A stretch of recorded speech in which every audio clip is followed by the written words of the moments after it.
Hello everyone and welcome to Shelf Space. I'm your host Roz13 and today we are looking at the LBX Deqoo.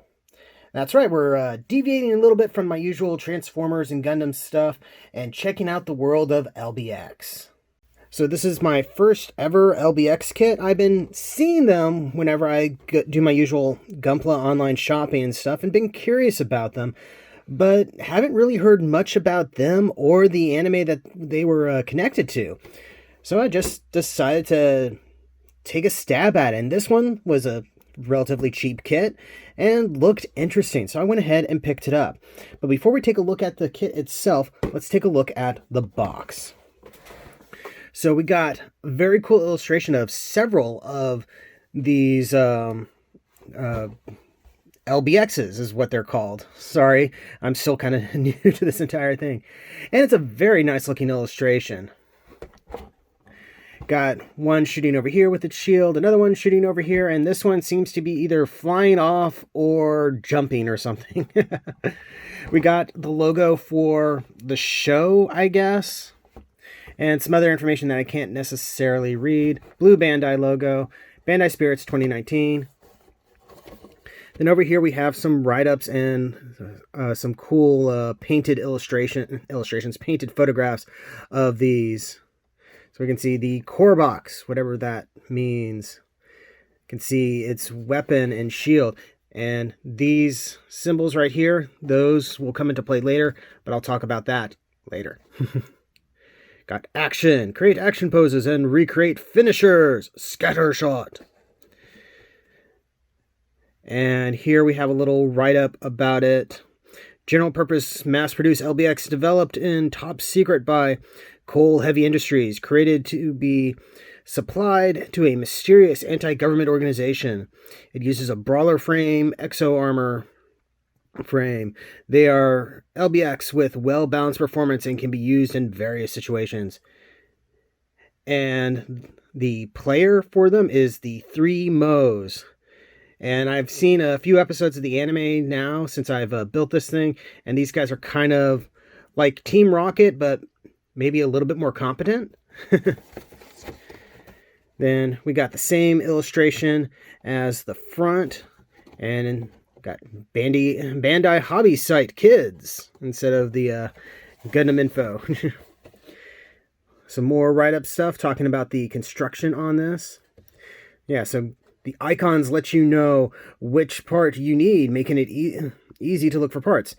And it does. It's a very interesting build, and I'm going to get into that after we look at the box. And then, I guess, a place where you can watch it, which I could not access. Bunch of stuff in Japanese, your usual warning things. And, hey, look, they don't have the in price, but they actually have the little numbers centered over the barcode. Amazing. On this side, same as the other, but you got a bluefin sticker. So this is where I would usually say enough of the box, let's take a look at the figure, but I want to show you something from the instructions first. So here are the instructions. Let me just move this back a little bit. And one interesting thing is they are completely in color. Completely, front and back. That is very unusual, at least coming from the Gunpla background. But here's the other thing. You have like 4 runners here, but they are designed to be broken down into even smaller runners. You can see right here where they call out you for doing that. And that's because what they do is on each step, they have you take the small chunk of runner, and they show you which ones you need. Even showing you like which stickers and stuff. And that is actually really, really cool. And really, just the entire way this thing is made is very interesting. It has flavor of Gunpla in it, but it feels very much like its own thing. Though if I'd have to compare it to anything, I'd have to compare it to the Leo kits, because the way this thing is designed, it's made to be quickly and easily assembled, as well as quickly and easily be taken apart. So if you want to do a custom paint job, which is something I'm going to do on this guy. I haven't done it yet, but it's why when you see this guy, he's not going to have pretty much any of his stickers on. But yeah, so that is really, really interesting. Anyway, here is the figure itself. And it is a fun, neat little build. Very stocky little construction, but I kind of dig it. He looks pretty cool. One comparison I made when I was talking to him with, I think it was Shoki at Shoki Reviews, I referred to it as like a little mini Mogwinock, because with the color and just the general look of it, it feels like a desert grunt mobile suit of some sort. But actually, if I'm looking at the anime correctly, this is actually probably a 1-to-1 scale version of it. These things are supposed to be small, thus the name LBX, which stands for Little Battle Experience. You'll probably notice that there's some weird scuffing on mine. I tried to do some seam line removal and was mostly successful. We'll have to see how it looks when I do the final paint job on this. But yeah, I am digging this guy. His joints feel a little loose in some places, but they still hold up. Like you can shake and things move around a little bit, but nothing like comes out of pose. It's very, very cool. Ooh, that part just came off though when I moved it too much. Yeah, so he's missing his stickers, so like he doesn't have some black stripes here and some brown stripes here, and there's a big sticker for his shield. In fact, here, I'll just show you the, there it is. So, a little bit sticker heavy in some respects. I use these ones here because these are metallic stickers that go behind some of the red translucent bits to really make them shine, which that's a cool thing that they included. But even without the stickers, the color separation on this guy is pretty good.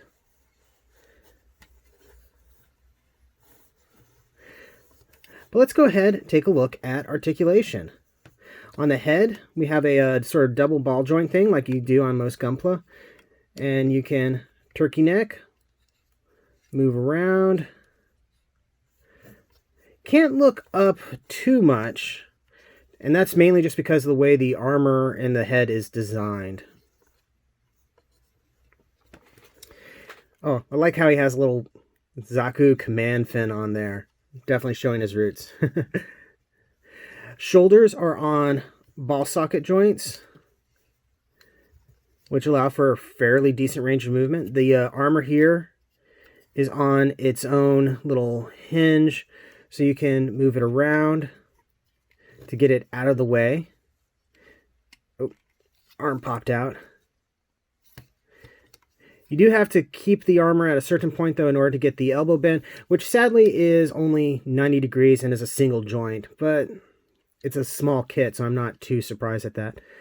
Hands are on a ball socket joint, which I imagine could lead to easy swappable hands. It doesn't have any. And he holds his gun quite nicely, as well as his shield. There's no shield mount, he just holds it by a handle like this. But it doesn't look too horrible, so I'm willing to forgive it, as it were. Let's see, he can rotate like so. No real ab crunch or something, but with the way this thing is designed, I don't think it really could have one. Skirt armor can flip out like that. You can kick up a little bit. Not too much, though. Kick back fair ways, though. Oop. Popped off the ball socket joint.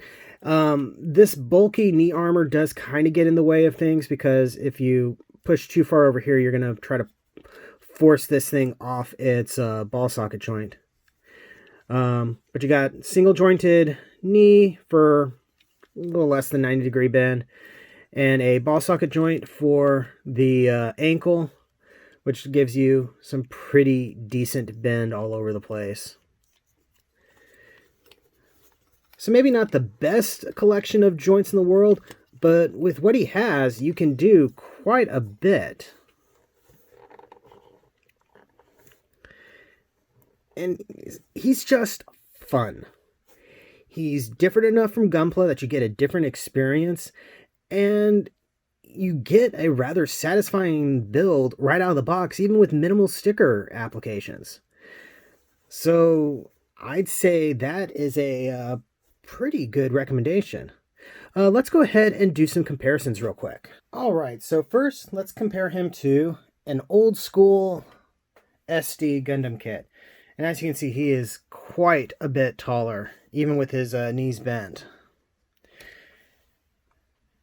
Now, going a little bit newer, here he is next to the 00 SD Gundam from Sengoku So Ketsuden. I still can't remember his character name.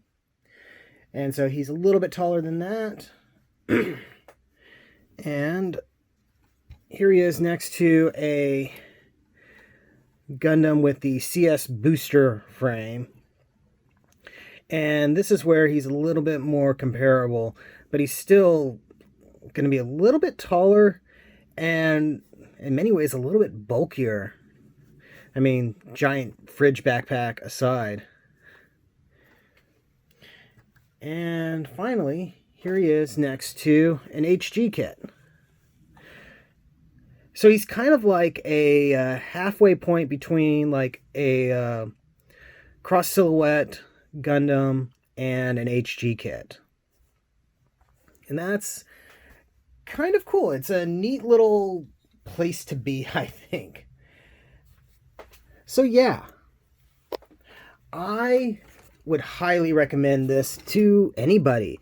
In fact, I actually went ahead and ordered another LBX kit in my latest Gunpla order because I want to try out more of these. And actually, after watching the anime, which is very silly, like early 2010-ish anime, it's a fun little thing, and I kind of dig it. So I'm gonna probably pick up more of these as I go. There's some characters I really wish I was able to get, but I guess they're not made anymore. They're out of production or whatever.